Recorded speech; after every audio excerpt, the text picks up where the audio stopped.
जय जगन्नाथ। हरियाणा की बहू हूँ पर दिल से आज भी वही उड़ीसा की बेटी। आज मेरे शादी के बाद का सबसे पहला सावित्री व्रत है और इस खास दिन पर मैं अपने मायके आई हुई हूँ। उड़ीसा के बाहर बहुत से लोग इस व्रत के बारे में नहीं जानते, तो चलिए आज आपको बताती हूँ कि ये हमारे लिए कितना खास है। जैसे नॉर्थ इंडिया में करवा चौथ होता है, ठीक वैसे ही उड़ीसा में ये सावित्री व्रत होता है।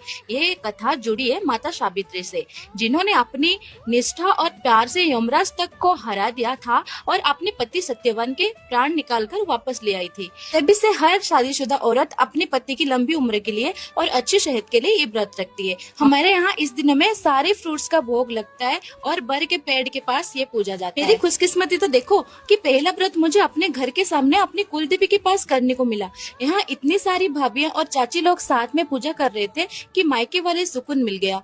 पूरी रीति रिवाज से हम पूजा कर रहे थे, जैसे जैसे पंडित जी बोले जा रहे थे।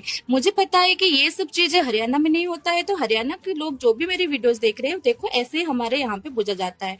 सेम टू सेम करवा चौथ, लेकिन थोड़ा सा पूजा अलग होती है। मैं पूजा में बैठी थी, लेकिन मेरा मन मेरे हस्बैंड के पास था, क्योंकि वो मेरे पास अभी नहीं थे, वो थे मेरे से बहुत दूर। पंडित जी यहाँ पे जो व्रत पूजा कर रहे थे, ये व्रत को हाथ में बांधा जाता है। हम तो पूजा कर रहे थे, लेकिन हमारी सीधी यहाँ पे बोर हो रही थी और वो बैठ के सारे फल को खा रही थी जो भोग में लगा हुआ था। तो पंडित जी बोले कि बच्ची है, छोड़ दो, वो उसको खाने दो। वो बैठ के खा रही थी। फिर पूजा लगभग 1 घंटे होने के बाद बारी आई खत्म होने की, तो हम सारे पुष्पांजलि दे रहे थे।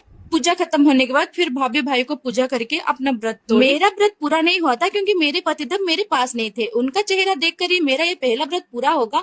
दूरियां चाहे जितनी हो, पर एक पति की दुआएं हमेशा साथ रहती है। आप सभी को सावित्री व्रत की बहुत बहुत